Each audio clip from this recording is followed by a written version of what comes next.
Christ. Tu es venu avant la saison. Alors j'annonce à ta vie, les choses qui ne marchaient pas vont rencontrer le Saint-Esprit aujourd'hui. Les choses qui ne marchaient pas dans ta vie vont rencontrer le Seigneur des Seigneurs, le Roi de rois, pour qu'il remette en ordre ce qui est devenu en désordre. Dieu n'a pas changé. Dieu est le même hier, aujourd'hui, éternellement. Mais c'est sa manière d'agir qui diffère des fois. Le Christ vient dire aux pharisiens, vous ne savez pas discerner le temps, mais vous savez lire que lorsqu'il fait rouge, vous savez qu'il va pleuvoir, lorsqu'il fait sang, vous savez discerner cela. Mais comment est-ce que vous n'arrivez pas à lire dans le temps? Ça veut dire qu'ils avaient une part de connaissance. Mais la chose qui leur dérangeait, c'est qu'ils ne croyaient pas à celui qui était devant eux. Et la chose qui nous retient à ne pas lire des fois dans le temps, c'est que nous sommes en train de regarder aux choses naturelles. Je veux même aller très loin, je veux te choquer. Vous savez, vous et moi, que celui qui parle en langue ne parle pas aux hommes. C'est la Bible qui le dit, c'est pas moi. La Bible dit, celui qui prie en langue ne parle pas aux hommes, mais il parle à Dieu. Et c'est à Dieu qu'il dit des mystères. Maintenant, je te poserai la question. Pourquoi est-ce que tu as honte de prier dans la rue en langue? Tu ne sais pas que lorsque vous êtes en train de prier en langue, il y a une capacité spirituelle qui s'ouvre en vous. Tu ne m'as pas compris. Celui qui prie en langue ne parle pas aux hommes. Il parle à Dieu. Il ne parle pas aux anges, mais il parle à Dieu. Il ne parle pas aux hommes, il ne parle pas aux étoiles, il ne parle pas aux démons, mais il parle à Dieu. Ça veut dire que c'est un langage spirituel que seul le Saint-Esprit peut connaître, que seul Dieu peut entendre. Mais nous sommes en train de prier, nous avons oublié que nous devons prier en langue. Tu pleures, tu fais ceci, tu parles même plus en français qu'en langue. Le langage du ciel doit devenir quelque chose de normal pour nous. Je n'ai pas honte de parler en langue dans le taxi. Je n'ai pas honte de parler en langue dans la rue. Je n'ai même pas honte de parler en langue même quand je prends mon bain. Je n'ai pas honte de cela. Parce que je parle à Dieu. Je dis des mystères à Dieu. Que moi-même, des fois, je ne comprends pas. Mais le Saint-Esprit comprend ce que je suis en train de dire. Amen, amen. Et celui qui parle en langue, ce n'est pas dans le message, ça vient comme ça. Celui qui parle en langue développe en lui une capacité de la sensibilité qui se développe.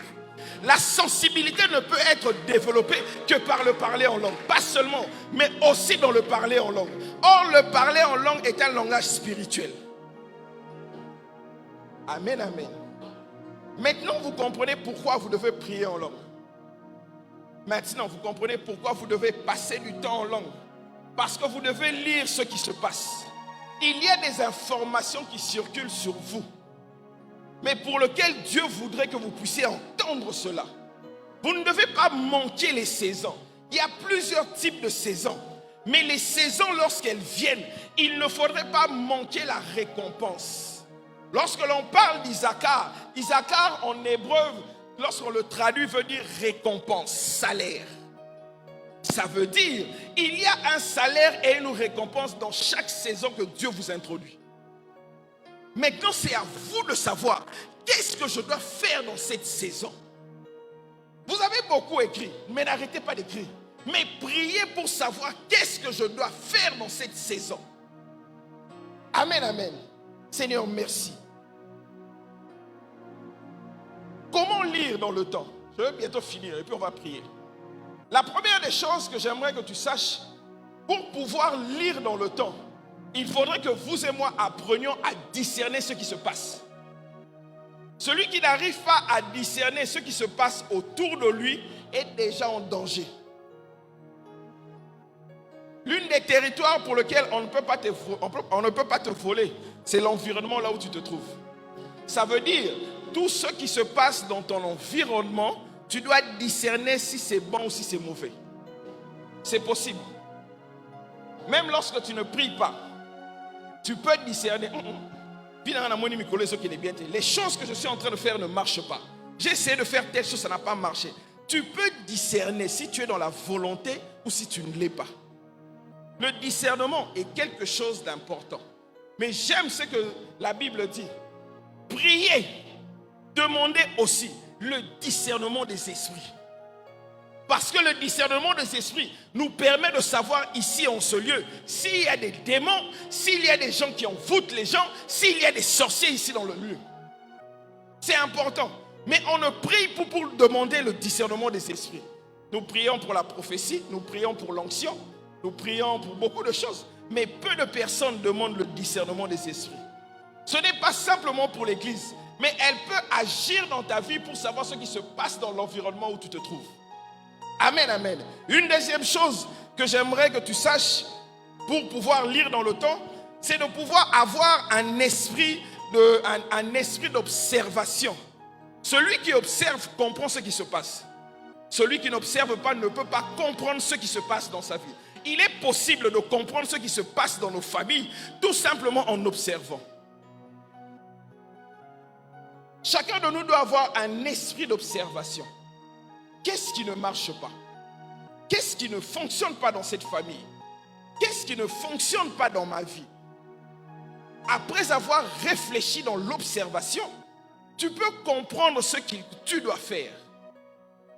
N'agis pas par précipitation, mais prends le temps d'observer et d'écouter ce que Dieu veut te dire. Amen, amen. Mais ce que j'aime, lorsque la tribu d'Issachar est en train d'interpréter le temps ou encore de lire la saison, ils n'allaient pas dans n'importe quel endroit. Ils allaient toujours dans un endroit, merci Seigneur, merci Seigneur. Ils allaient toujours à un endroit paisible, à un endroit qui était propice pour eux. Vous serez d'accord avec moi que lorsque l'ange est venu dire à Joseph, quitte ce lieu ici parce que Hérode est en train de chercher à tuer l'enfant. Vous serez d'accord avec moi que l'ange a amené une information et sur laquelle Joseph et Marie sont sortis de la ville.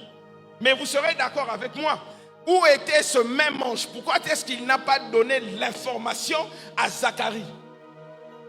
Et pourtant sa femme était enceinte aussi. Mais elle n'est pas sortie de la ville. Comme pour dire, tu ne peux pas comparer ta destinée à une autre destinée. La destinée de Jésus n'est pas la destinée de Jean-Baptiste. Il ne faisait pas la même chose. Celui qui a reçu l'information devait sortir. Celui qui n'a pas reçu l'information ne doit pas sortir. Il y a de ces prérequis qu'il faut faire dans la saison. Chaque saison a des exigences. Chaque saison a des requêtes pour lesquelles il faudrait faire. Pourquoi? Parce que dans chaque saison, Dieu ne te demandera pas la même chose. Si aujourd'hui Dieu te demande de jeûner pendant tel temps, dans la saison qui va venir, il ne te le demandera pas. Il va aller peut-être plus haut encore. Ça veut dire, respecte les exigences de la saison pour pouvoir agir. Amen, amen. Et eux savaient exactement quoi faire. Ils étaient assez particuliers. Ils ne faisaient pas les choses comme tout le monde. Mais eux venaient simplement avec une parole de la part de l'Éternel. Et dans cette saison, nous sommes en train de parler du succès. Toute cette année du succès. Mais le succès ne peut s'établir dans vos vies ainsi que dans ma vie. Tout simplement si nous arrivons à lire dans le temps ce que Dieu veut que nous fassions. Seigneur, merci. Tant que nous n'arrivons pas à lire ce qui doit se faire dans le temps, nous manquons la saison. Je l'ai dit ici au culte de 10-14. Dieu est en train de dire à son peuple de profiter des temps que nous sommes en train de passer dans sa présence. Pourquoi nous sommes en train de profiter de ces temps? Parce qu'il arrive une autre saison où personne, ou encore peut-être le 2/4 de la salle ne seront pas ici à cause de ce que Dieu va leur donner. Ils seront dans des activités, ils seront dans le travail, ils seront dans les affaires. Ils n'auront plus le temps de venir prier ici. Et c'est le moment de profiter des temps pour lesquels Dieu nous donne. Amen, amen. Lire dans le temps, c'est possible pour vous. Lire dans le temps, c'est possible aussi pour moi. Celui qui est capable de lire dans le temps est capable d'entendre la voix du Seigneur. Il n'y a pas d'entendement spirituel sans une lecture dans le temps. C'est lié. Ce que tu vois, c'est ce que tu entends. Ce que tu entends, c'est ce que tu vois. C'est même ça la lecture spirituelle. Pourquoi je le dis? Parce que tout ce que tu entends, tu le vois dans ton esprit. Ce que tu n'entends pas, il est difficile de le voir dans ton esprit. Je vais vous donner un exemple. La femme à la perte de sang dans la Bible, La Bible dit, après avoir dépensé de son argent par des médecins, la Bible dit, ayant entendu parler de Jésus, elle se dit en elle-même, si je puis toucher le pan de son vêtement, je serai guérie. Qui lui a dit que c'était la saison de sa guérison? Quelle est l'information qu'elle a entendue? Quelle est l'information que vous entendez sur votre vie dans la saison à laquelle nous nous trouvons? Ce que je suis en train de voir sur vous, c'est un épanouissement. Je suis en train de voir une femme de valeur. Je suis en train de voir une femme qui est en train d'être épanouie. Je suis en train de voir un homme qui est devenu riche. Je suis en train de voir un homme qui a trouvé du travail. Quelle est la chose que vous êtes en train de voir maintenant sur vous-même? C'est même ça la lecture du temps. Ce que vous ne voyez pas, il est difficile que vous le touchiez. Les informations circulent dans la présence de Dieu. Elles se véhiculent ici sur la terre. Et celui qui capte l'information reçoit le miracle qui l'attend. Amen, amen. Et je crois de tout mon cœur que ce n'est pas un hasard que Dieu a décidé à ce que vous puissiez entendre ce message. Ce n'est pas un hasard. Ça veut dire que Dieu a quelque chose à faire avec vous. Dieu a quelque chose à faire avec vos familles. Et pour que cela puisse se faire, il faudrait que chacun fasse son rôle. Chacun doit faire ce que Dieu lui demande de faire. Ce qui nous dérange des fois dans la vie, c'est que nous voulons tous ressembler à l'autre. On n'est pas né dans la même famille. Et même si on est né dans la même famille, je ne pense pas qu'on est né à la même heure. C'est ce qui nous dérange des fois. Amen, amen. Le jour où tu te décides à faire les choses de ta vie, c'est ce jour-là que quelque chose commence. Amen, amen.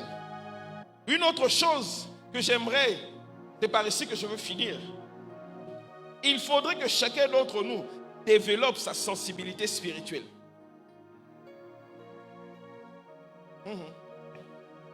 Lorsque vous ne développez pas votre sensibilité spirituelle, il est difficile que vous puissiez capter le message. La sensibilité spirituelle se développe en parlant à la personne de l'Esprit de Dieu. La sensibilité spirituelle se développe en captant les messages qui viennent. Elles peuvent venir sous forme d'une pensée, elles peuvent venir aussi sous forme d'un déclic. Le problème, c'est que vous ne tirez pas attention souvent à ce que le Saint-Esprit vous dit, ou encore à ce qu'il vous demande de faire. Il est possible même que Dieu vous parle pendant que vous êtes en train de regarder la télé. Il est possible même qu'une information soit véhiculée pendant que vous regardez quelque chose. C'est possible. J'assume ce que je dis, c'est possible. Il est possible, même en regardant les informations, même en regardant un documentaire, même en regardant un dessin animé, même en regardant un film, il est possible qu'un message soit véhiculé. Et d'ailleurs, lorsque les hommes de Dieu passent ici pour parler, il est possible que nous tous n'entendons pas la même chose. Parce que ce que lui dit peut-être n'est pas le message de la saison. Moi, j'entends autre chose pendant qu'il parle. Cela est possible. Ce sont des fréquences, je l'ai dit ici. Que le désir de mon cœur, c'est que nous tous, nous puissions avoir cette capacité de pouvoir lire dans le temps. Pourquoi nous devons lire dans le temps? Parce que celui qui est capable de lire dans le temps peut voir et dire exactement ce qui se passe non seulement dans la nation, dans la ville, dans le gouvernement, mais aussi dans les assemblées. Amen, amen. C'est à ça que sert la capacité de pouvoir lire dans le temps. Les fils d'Isaacar, des fils, ayant l'intelligence des temps et des saisons. Je prie Dieu que nous tous ici ayons cette capacité de pouvoir lire dans le temps. Ça nous évitera beaucoup de problèmes à l'église, beaucoup de problèmes même dans nos vies, parce que nous saurons exactement quoi faire, où investir, que ne pas faire. Amen, amen. J'aimerais que nous puissions prier. J'aimerais que nous puissions prier. Je n'ai pas beaucoup de requêtes pour toi. J'aimerais juste que vous et moi soyons d'accord sur une chose. Qu'il peut le faire. Moi, je crois de tout mon cœur qu'il peut le faire aussi pour vous. Je le crois.